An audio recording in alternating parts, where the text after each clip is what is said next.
only thing left in our box is a sun visor, so let me see what I need.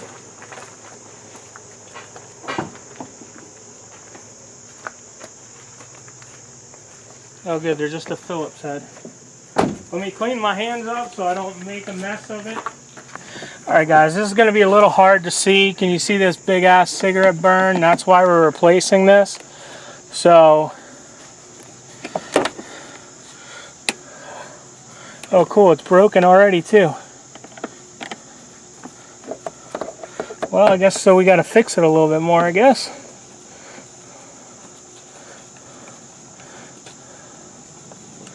Alright, so there's supposed to be 2 screws up there. It was already broken, so there wasn't 2 screws. Now you got to kind of pull the cord down until you can get the connector out, and then mess with the connector a while. Now this top one came out of a junkyard. See how this one's broken? This one isn't. See how that is? So that's a lot better. I don't know that you can see the color difference, but this is a lot better looking color. It's a little dirtier, but it's not like stained.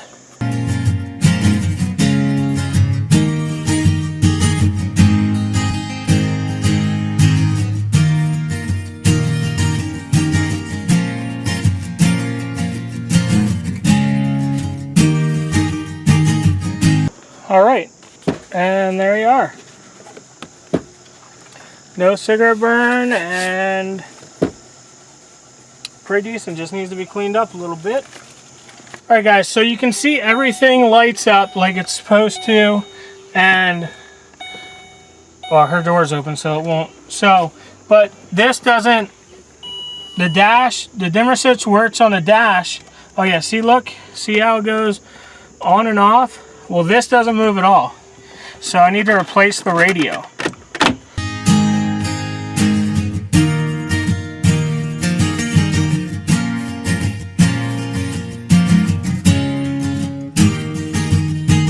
Look at that smoking deal, guys.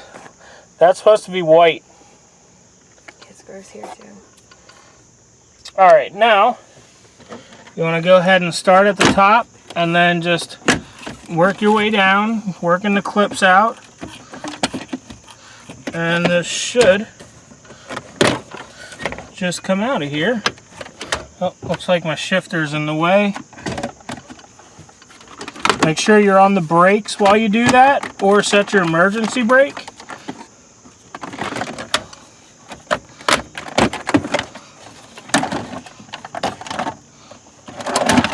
Alright, so that's enough. I don't need all this other stuff unhooked. Well, that's interesting. There's a connector that doesn't go to anything. So,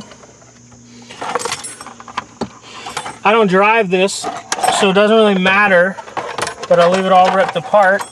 But now you want to take off, there's 4 screws in here for your radio. If you guys need the size, these are 7 mil. That's what most manufacturers use, that, or Chrysler just uses Phillips heads a lot. Disconnect the antenna.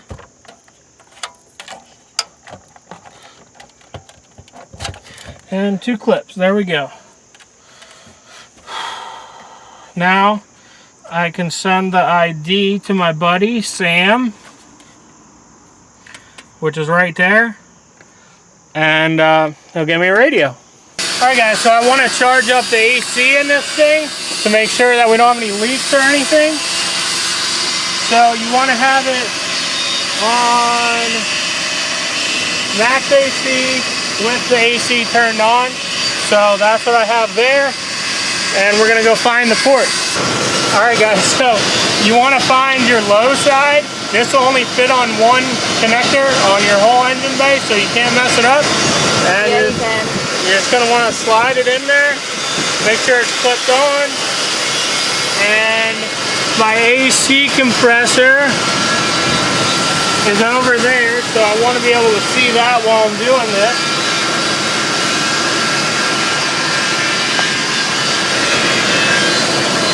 It looks like it's kicked on, the AC compressor. So let's see if basically you just want to hold your trigger and you want to set the temperature down here. So when you turn this, the top moves. So we're at like 75-ish today. So my goal is to get this needle in there. Alright, so what you want to do is just buy these little cans.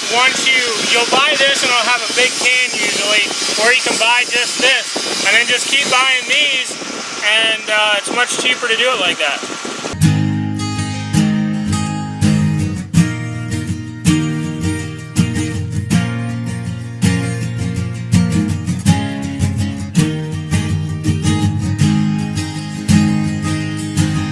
So guys, this is one of those, air conditioning is one of those things where it's not more is better. Once you're in the safe zone and the AC compressor is working properly, you're good. There's no, it's not the more you have, because the more you have, you could overcharge it and you could cause your AC not to work at all. So you want to get it in, in the proper specifications, and temperature does matter because that's where the whole gas and liquid thing comes in. But like I said before, I like to have them a little not over full, but towards the top of the range, because if it does have a slow leak or whatever, it'll last longer, basically. It's cold just standing right here, and the only thing that works are the vents up top, because something's going on. Alright guys, so we're going to go in the shop and see what Wayne's got going on in there. But as for this thing, I'm pretty much finished with what I can do or I feel comfortable doing. Or just stuff I don't want to do out in the stones, like the fuel filter I don't want to do in the stones. It'll take 3 minutes once we get it into the shop, where it's nice and smooth in there. So we'll do that in there. As you can see, laying up here is the suspension. For the rear, obviously, it's messed up if you haven't seen it. But here's a whole rear suspension. There's the wheel for the other side. And we'll go into more detail about the other parts we have. But for today, this is it. So I'm going to park this thing back in its hole. And hopefully next video, you'll see us either finish it or get a gigantic start on it. You going to tell the Facebookers what you're doing? Putting air ride in this truck. Reason? It's an SS. It's not designed to tow. Fabricating it. I think this is useless because he only tows like twice a year, and it's like a 2 hour. So basically, he's probably 10 hours deep into the fabrication of this, and he's going to use it like 4 hours a year. Like, the truck doesn't haul anything, so I don't understand the whole point. But it's his truck in his garage, so he can do whatever he wants, right? So I'm here, he's working on it. Basically, the concept of air ride, I don't know most, but I know Dodge, I'm sure Chevy and Ford do it as well. Most manufacturers nowadays offer, it's not air ride suspension, because it's not like an airbag truck, it's not an air ride suspension. It's basically for when you either, one, have a heavy load in the back, or you're towing a heavy trailer. What it does is it allows you to level your truck. So basically it'll add air. Like the Dodges, basically if you hook a trailer up, as soon as it notices that rear goes to a certain spot, like your bed starts to dip down, get closer to the tire, it'll automatically kick on the factory air ride and bump it back up. Which is why I don't think this truck really needs it, because it rides around in the bump stops anyway. So your truck's already level, you're not going to gain anything. Like once you're on the bump stops, you're on the bump stops. Now what you're going to do in this particular truck... I don't want to be on the bump stops. What you're going to do in this particular truck is raise the rear, so now you're going to be raked going down the road, you're no longer going to be level, and your front tires are going to be pit. It's a whole thing. Basically, the whole reason that you don't see cars sitting like this anymore is because what happens is your front tires are rotated front, so your center line of your control arm is facing like this, so it makes your bump steer 20 times worse than it should be. So hopefully this we can get, so there's no room for his factory bump stops, which are only this big.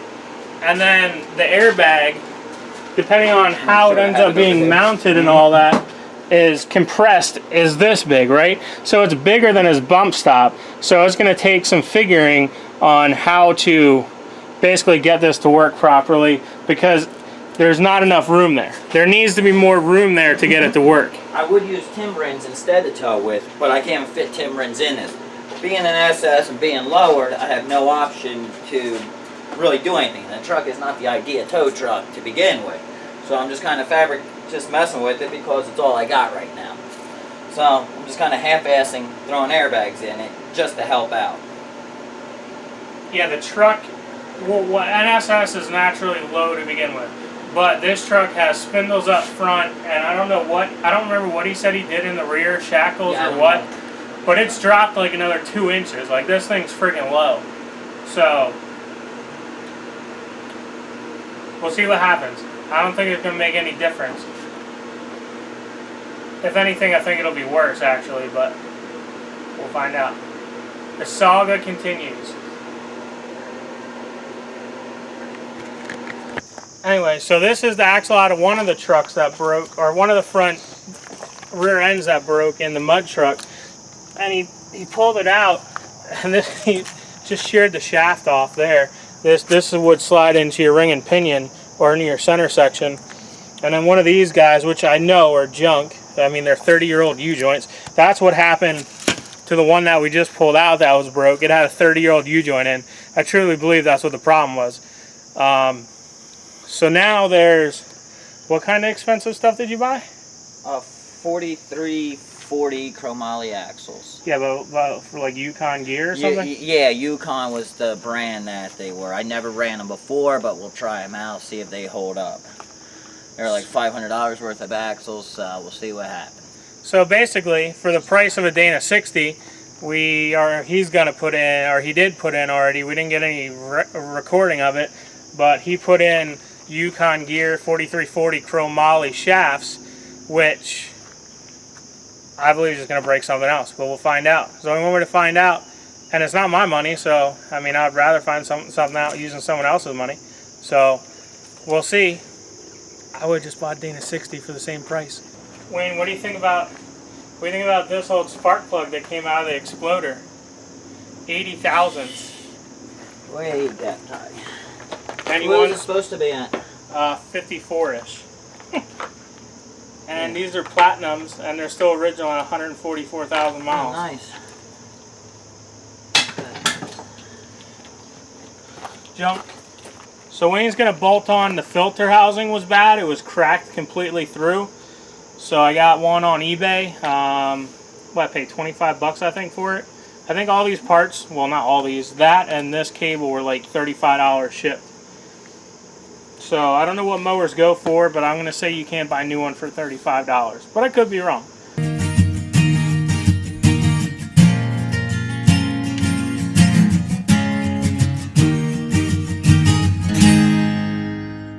Alright, cool. So I just want to hook this in here. Is that enough rope for it? Yeah, you're good.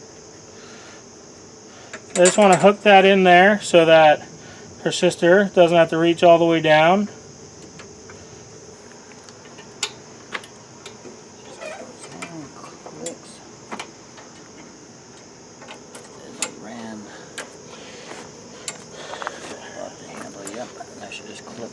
Yeah, but I want to make sure that it's gonna.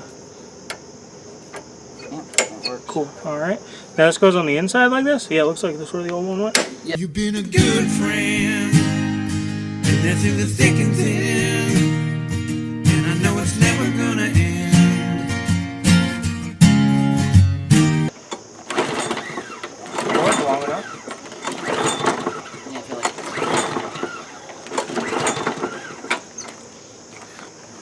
There's no gas in it? It's low. Yes, there's no gas in it. No, there's gas in it. You can see it in there. Yeah, but it doesn't mean it's have to pick up.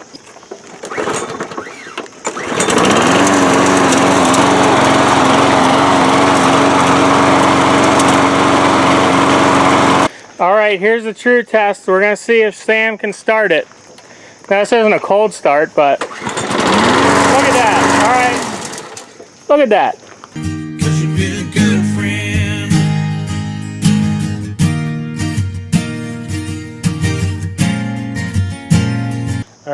Good thing Wayne doesn't ever mow his grass, so we'll go test this thing out, make sure it works under a load. Oh, it's a mulching deck. It doesn't even have a chute on it. Look at that.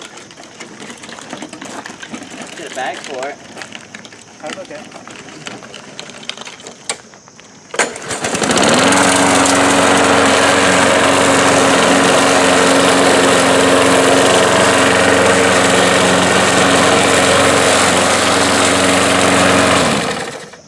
Looks good. Just do this side to make sure it works good. I would just get out your riding mower. And then I would double check it and cut all this too, and then you can check it by cutting all that. If it does all that, then it's good to go. I don't know. Seems like around here, if you mow the grass, it makes you want to throw up. That's only if you have vodka before cutting grass. And too much of it. Kids these days. That was years ago. Why do you still remember that? Because it's hilarious. Alright guys, so project number 2 done. Maybe we'll give it to her sister and record it, maybe. I don't know, her sister. Well here, did you look at this suspension? Oh yeah, I was checking that out. What's nice is everything's there. He even has all the bushings are saved. It looks like everything came out. That bushing might be junk. That's one thing I was looking at, but it wasn't. It's solid. That's just how they're designed there. Made. And that one's fine. He gave you the camber bolts, so there is a rear alignment to be done on it. Yep. Because that is an eccentric. That's the one that's tore out, I was looking right? at this rust here, but I'm not... That's thick metal. That's pretty thick. They make them things, so I'm not going to get so concerned about it. But I did see that rust on the bush. Maybe we'll just want to scrape it off, make it look a little bit better. But that's what we got to line up with the frame to figure out. But we do have an alignment adjustment there. So on that one, now that you can see it out, we'll show you these next to each other. This one here is bent like a C inside the vehicle. This one's bent. This that one's bent. And that arm there is, that's I questionable. Think bent. I don't know, but I can't prove it, but I think it's bent. And this is, I mean, the strut's bent, so this had to take some. It's not worth trying to figure out, oh, buy this one, buy this one, buy this one. Just buy the whole thing. Just buy everything and be done with it. Especially if you don't have an alignment rack to keep throwing parts to check yourself. Yeah, we have to go, our buddy Louie is going to inspect it for us. The reason we replaced everything was so we're not putting one part on, we take it to a alignment shop, he says, oh, you guys need this replaced. And we replace that, he lines it again and goes, oh, this needs to be replaced. We just figured do the whole work, it's cheap enough, saves time. Yeah. And I think it's faster. If they were if they were brand new parts going on, then maybe it'd be worth throwing on the rack and check each part, but since they're all used, they're a couple bucks. Well, I mean, anything can, you know, we don't know what kind of impact it took. We can only look at it, and anything can be bent. Anything at all. Bolts, whatever. Like, it's just, it's much simpler. He gave me a good deal. I paid him, what did I pay him, 180 bucks today? Yeah, I paid 180 for this. He got me a wheel. He got me 2 center caps, the strut, the sun visor you guys saw me put in. And he's going to give me radio yet, I think. So I'm very happy with the pricing. And he had everything. He got it off within the time that we needed it off by. So that's just the way to go. Plus, you know, this bearing, this wheel bearing could be bad on that one. It just took a hard hit. We don't know what happened. We don't know how it happened. We don't know anything. So we have to fix that tab for the lower control arm. Other than that, it'll all bolt right in. Alright guys, so we're heading up for the night. We didn't really get, we did get spots on the SS with the air ride, but it was just brackets and stuff, so I didn't show you any of that. I'll show you that tomorrow when we're finishing it all up and installing it. But I hope this helped you guys do something. I hope you enjoyed it, entertaining or whatever. Make sure you check out those links down below for the decal business. And we'll see you on the next one, guys. Like, comment, and subscribe.